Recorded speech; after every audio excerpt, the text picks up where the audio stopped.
जय हिंद एस्पिरेंट्स, मेरा नाम लावण्या है और आज हम और कोई बात किए बिना सीधा काम की बात पे आएंगे। आज हम बात करेंगे political science as an optional for UPSC. Political science as an optional for UPSC. अब इसमें जो है ना, पॉलिटिकल साइंस जब मैंने बोला कि as an optional for UPSC, तो यहीं पर वो चीज गलत हो जाती है क्योंकि सिर्फ पॉलिटिकल साइंस है ही नहीं यहाँ पे। यहाँ पर हमारे पास है political science plus international relations. तो यहाँ पर जो लोग कहते हैं कि हम अगर पॉलिटिकल साइंस में लेट्स से हमने ऑनर्स किया है या हमने मास्टर्स किया है तो वही एग्जैक्ट पढ़ाई हमारी यूपीएससी में चल जाएगी, ये चीज पॉसिबल नहीं हो पाती है। हालांकि ऑनर्स मास्टर करने से आपको एक बहुत बड़ा एडवांटेज भी मिलता है, पर political science as an optional का ये एडवांटेज सबसे बड़ा है कि अगर कोई टेक्निकल बैकग्राउंड से आता है, अगर कोई नॉन टेक्निकल बैकग्राउंड से आता है, किसी भी बैकग्राउंड से आता है, तो पॉलिटिकल साइंस आपके आसपास इतनी भरी हुई है कि उसको समझने में आपको दिक्कत होगी नहीं। सो इस वीडियो में हम ये समझेंगे कि पॉलिटिकल साइंस में एग्जैक्टली है क्या, हमारे इस पूरे ऑप्शनल में है क्या, और ये हम बहुत इजीली और बहुत आसान भाषा में समझेंगे। तो हम कॉमन लिंगो में इसको पीएसआईआर बोलते हैं, पॉलिटिकल साइंस इंटरनेशनल रिलेशंस। ठीक, तो पॉलिटिकल साइंस इंटरनेशनल रिलेशंस हर ऑप्शनल की तरह इसके दो पेपर होते हैं। दो पेपर होते हैं तो इसका मतलब हुआ पेपर 1 और पेपर 2। अब पेपर 1 के भी दो हिस्से होते हैं और पेपर 2 के भी दो हिस्से होते हैं, ध्यान से समझना इसको।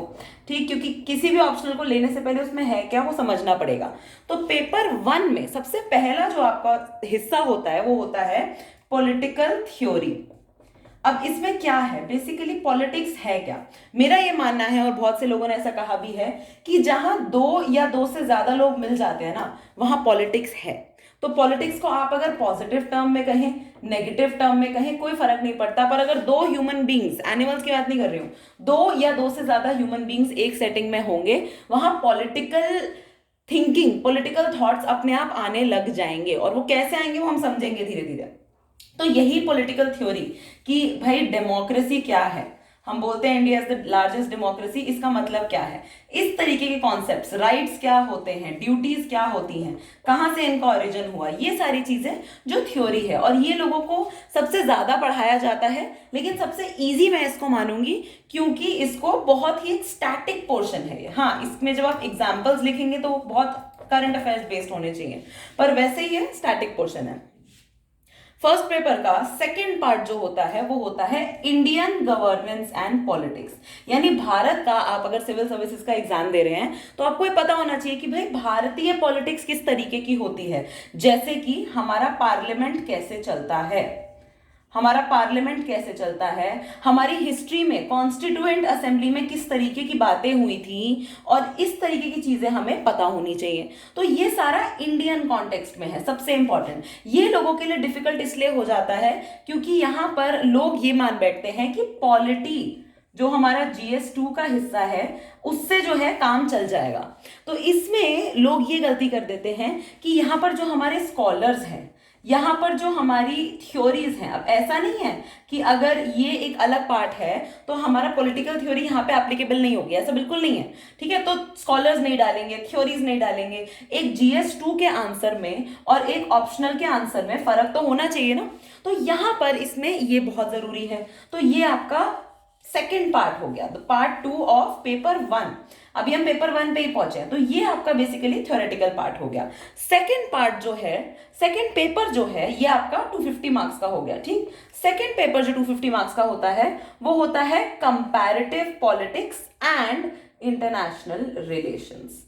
ठीक है, अब यहां पे समझो, यहां पर पीएसआईआर में पॉलिटिकल साइंस बोला था, इंटरनेशनल रिलेशंस बोला था, कंपैरेटिव पॉलिटिक्स क्या है। देखो भाई, जब हम एक देश है, ठीक है, दुनिया के ऑलमोस्ट 200 देशों में से इंडिया इज वन कंट्री, और इसीलिए हमें ये कंपेयर करना बहुत जरूरी है कि क्या हमारा पॉलिटिकल सिस्टम दूसरे देशों के पॉलिटिकल सिस्टम से अच्छा है या बुरा है। ठीक है, तो अगर हम लेट्स से इंडिया पाकिस्तान की बात करें तो इंडिया में, मतलब इंडिया पाकिस्तान पहले एक ही था, है ना, हम जानते हैं।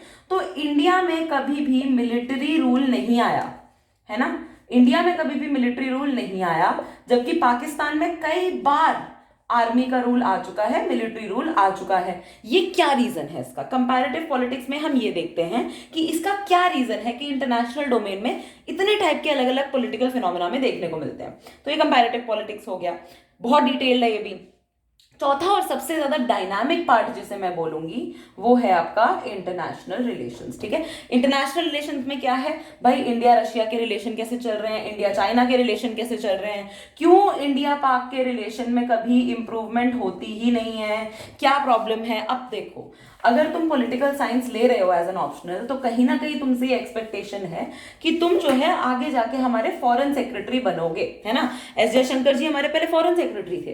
तो यहां पर अगर इंटरनेशनल रिलेशंस को इग्नोर करोगे तो चाहे इसमें जितना भी अच्छा कर लो पॉलिटिकल थ्योरी में, चाहे इंडियन गवर्नेंस पॉलिटिक्स में कर लो, चाहे कंपैरेटिव पॉलिटिक्स में कर लो, यहां पे करोगे तो चलो ठीक है, किसी तरह खींच तान के मेंस निकल भी गया तो इंटरव्यू में बहुत दिक्कत होगी, क्योंकि अगर तुम्हारा इंटरेस्ट ही नहीं है कि वर्ल्ड अफेयर्स में क्या चल रहा है तो फिर तुम इसको नहीं कर सकते हो। तो यहां पर हमें इंटरेस्ट जगाना बहुत जरूरी है कि अगर यूक्रेन रशिया की लड़ाई चल रही है या फिर अगर सीरिया में भी लड़ाई चल रही है तो वो इंडिया के लिए इंपॉर्टेंट क्यों है। सिर्फ तेल की वजह से इंपॉर्टेंट नहीं है, ऑयल पुराना रीजन हो गया और बहुत से रीजन है। हमारे डायस्पोरा है मिडिल ईस्ट में, डायस्पोरा मतलब इंडियंस जो बाहर जाके रहते हैं, तो किस कंट्री से हमें क्यों रिलेशन अच्छे बना के रखने हैं, इसका रीजन हमें इंटरनेशनल रिलेशन में मिलता है। करंटली सिचुएशन कैसी है, आगे कैसी होने वाली है, तो ये मैंने आपको बताया कि क्या सीन रहता है यूपीएससी के पीएसआईआर ऑप्शनल का। अब लोगों को दिक्कत ये होती है कि पीएसआईआर के सोर्सेज बहुत सारे भी हैं मार्केट में, पर जब क्वालिटी की बात आती है तो लोग मात खा जाते हैं कि क्वालिटी में सेम मटेरियल, मतलब ऐसे होता है कि एक कोचिंग का मटेरियल दूसरा कोचिंग का मटेरियल तीसरा कोचिंग, तीसरे का चौथा, ऐसे करके वापस एक पे आ गए, ये होता है। तो ये अवॉइड करने के लिए हमारे पास जो होना चाहिए वो होना चाहिए बहुत, हाँ जी सॉरी, जो होना चाहिए वो होना चाहिए बहुत ही बेसिक बुक्स। जैसे ये ओपी गौबा की बुक है, ये बहुत पुराना एडिशन है, 7th एडिशन है, बट द फैक्ट इज कि ये पॉलिटिकल थ्योरी के बेसिस पे की बुक है, तो ये कभी पुरानी नहीं होगी क्योंकि पॉलिटिकल थ्योरीज चेंज नहीं होती हैं, हाँ न्यू पॉलिटिकल थ्योरीज ऐड होती हैं। तो हम जो इसको आगे लेकर जाएंगे ना वो इस तरीके से लेकर जाएंगे कि हम सीधा इंटरनेशनल रिलेशन से शुरू नहीं कर सकते। ठीक है, कई जगह ये बात होती है कि हम सीधा आईआर से शुरू करेंगे क्योंकि बाकी कोचिंग सेंटर्स जो है वो हमेशा पेपर 1 पार्ट 1 से शुरू करते हैं। ये नहीं कर सकते हो क्योंकि पेपर 1 के पार्ट 1 के बेसिस पे तुम पेपर 1 के पार्ट 2 पे बिल्ड करते हो, इन दोनों के बेसिस पे तुम कंपैरेटिव पॉलिटिक्स समझते हो। अब अगर तुम्हें पेपर 1 से मार्क्सिज्म ही नहीं पता, ठीक है, मार्क्सिज्म ही नहीं पता, तो तुम इंटरनेशनल रिलेशंस को मार्क्सिस्ट पर्सपेक्टिव से कैसे देखोगे अगर तुम्हें बेसिक्स ऑफ मार्क्सिज्म नहीं पता। ठीक है, तो ये प्रॉब्लम हो जाती है और इसी को हमें सॉल्व करना है। तो हम इसको पीएसआईआर को एक बहुत ही सिस्टमैटिक वे में लेके चलेंगे एंड आगे आने वाली क्लासेस में हमें ये क्लियर हो जाएगा कि हम कैसे इसको लेके चलेंगे। सो अगर ये लेक्चर पसंद आया हो तो फिर लाइक कर देना, शेयर भी कर देना, अगर यूजफुल लगा हो तो करना। एंड यहाँ पर मैं ये बताना चाहती हूँ कि ऑप्शनल जो आपका यूपीएससी का ऑप्शनल एग्जाम होता है वो 500 नंबर का होता है। अगर इसमें आपने किसी तरह 300 नंबर टच कर लिए, ठीक है, और जीएस में अगर आप एवरेज भी हो, ठीक, एवरेज भी हो तो भी आप बहुत इजीली मेंस क्लियर कर जाओगे। मैं ये नहीं कहती कि आपका रैंक 1 आ जाएगा, बट ये जरूर मैं कहती हूं कि आपका टॉप 200 तक में अच्छे से आ जाएगा रैंक अगर आपने अपने ऑप्शनल में एक्सेल कर दिया। एंड ऑफ कोर्स ऐसे में ऐसा नहीं है कि आपके ऐसे में जो है 100 नंबर आ रहे हैं तो आप बोलोगे कि आपने बहुत अच्छा करा था ऑप्शनल में, ऐसे में नहीं।